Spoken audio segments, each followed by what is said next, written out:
All hail the mighty FlashPoint Xplor 600. Today we're going to be talking about the FlashPoint Xplor 600 and its build quality.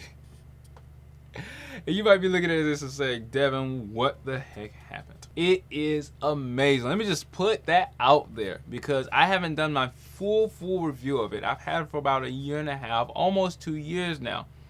And I haven't done my full review, but it is so amazing with its build quality, and I'm going to explain to you what happened, how this got the way it is, and how I felt when it happened. Okay, so basically I'm a school photographer. I go out to schools, I take pictures, and today I was doing the outdoor studio. When you're taking pictures at a school, you can imagine how many people you're taking pictures of. Now, this is specifically senior portraiture. So when you're doing senior portraiture and you are getting an abundance of kids, you get look at about 50 sits for outside. I was on my 50th sit when this happened. But when I say sit, I'm talking about sessions. So, you know, just your photo session with the student. They get about 10 pictures, and I had about 50 of the kids come in. So essentially on my 500th picture, this happened. Now, you have to think about a whole bunch of things when you think about what could have happened to get this wrong or make this happen. I was shooting the 50th student essentially, and she was doing a decent job. It was hot outside. Right now, you know, where I am, you're looking at around 100 plus change with the heat index and the humidity, all this crap outside making it hotter. I didn't want the client to wait for long. When you're going inside and outside of the school with the light source on a stand, this stand will command its own presence. You have to make sure you don't hit anybody with it, of course, because you have the feet out because you want to have it quick and easy access. And then eventually I started to, you know, loosen the feet so I can get in and out. It's the flat, you know, the what's that, Manfrotto, that stand that I always use. And when you get through the school, you want to make sure you can get through every doorway because, you know, that FlashPoint, you don't want it to hit anything. You don't want to damage it. So you start to loosen the feet on the tripod or the light stand, and you keep going. And I did that so many times that the 50th, or not the 50th, it's like the 20th, 25th time I did it, because some kids would come out there multiple times. But I did have to go through school like, I don't know, it's like 20 times. The 20th time that I did it, 25th time that I did it, I didn't push the feet down on the Manfrotto tripod feet, and it just went face down. Like, when I'm talking face down, I mean like nothing stopping it, not me reaching out and stuff like that, because when you're taking pictures of a person, especially a person with no modeling experience and stuff like that, you have telephoto lenses and stuff like that, you have to come in front of the flash and give them, you know, hand movements and stuff like that. Hey, come here, move this out of the way. Or is there something in the environment that you need to move? You need to go and move it. I probably went to move something in the environment, or show them something on their hair, or hey, get close. I have to get close to them because using, you know, anything more than 70 millimeters, and you're in dangerous situations as far as moving away from your flash, where you can't look at your flash or your monolight monolight, and do the thing that you want to do and make sure it's secure and safe and not falling. So, well, then what happened to the FlashPoint? Did something happen to it? Well, let me go get it and show you guys what happened. Here is the FlashPoint Xplor 600, my baby, the Solstice. Alright, still heavy. I don't really even see one scratch on it. It did fall on the front, so like I said, if you were to imagine this, let me take off the cover here.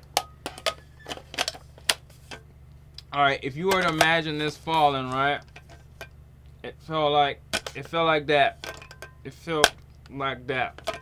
So since it fell face forward, the first thing that you get is pretty much this, all of this being attacked. Now, if it fell back, it probably would fall on the battery because the battery is the heaviest thing. But if that thing would have took a fall on the backside, I would have been way more comfortable with it. But immediately when this happened, the girl was streaked, and she was like, okay. And then all of a sudden, she just starts talking about something that happened on Instagram. Because I didn't lose my cool, because as a photographer, you can be upset, but you can't lose your cool and then make the client think that they're not going to get what they're going to get. I didn't know what the FlashPoint was going to do when I went to go pick it up. And so when I went to go pick it up, I looked at it, and of course my pocket wizard fell off, flew off, and of course the pocket wizards are extremely durable as long as they're not mounted to anything on top of a camera. I'll tell you about that later. But when I got it, I looked at it, I picked it up. The first thing I did was I ejected this dish, because of course it looks like a flat tire now, and I looked inside, and I looked at this light, this flash tube situation here. This flash tube was actually ejected from the actual FlashPoint itself, and it was inside of the bowl, on the ground. The bowl was pretty much on the ground, and it was inside of the bowl. Well, I don't know if I ejected it and it was on the ground, but I think it was on the ground, and it was inside of the bowl. And so when I looked at it, I was like, huh, how is this?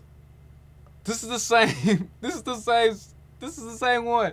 How is this not burst? How did it not burst? It had to be somewhat warm. How did it not burst on contact with the concrete? Because this fell on concrete. That's how this happens. You know, concrete, straight up concrete. And we're not talking about no concrete. And so this came out. It had enough friction to pull this out, land in this cup on the ground, face down like this. I picked it up, pulled it out. I looked at it. Of course, I inspected it. I made sure the mount was good, and I put it back on the mount just to see. Mount's good. It always has a little bit of play in it because that's how it was designed. But mount's good. Mount's good. So I thought to myself, okay, the mount's good. Let me check the flash tube. So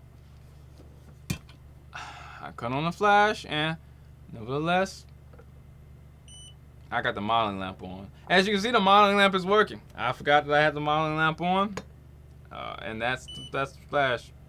That's the thing. Oh gracious! I pressed the wrong button. But okay, so the modeling lamp is off, but the flash, it works. And I'm talking about it works. Like I can feel the heat. Like it works like it's brand new. Like nothing ever happened. And you might be saying, well, how far did it fall, Devin? It couldn't have fell from. The light was raised just above my head, and I'm 5'11", 6 on a good day. So 6 feet from the air, imagine your FlashPoint Xplor going face down, bam, right on the ground.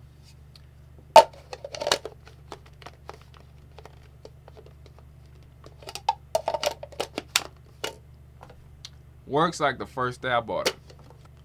I'm Devin with CenturyFX Studios, guys. You might want to put that in context. What are you buying? How are you buying it? Is it going to work and last the test of time with the type of things that you're doing and the intensity of the demand of your photography? Stay tuned for the next episode. I love this thing so much. I love it. I love it.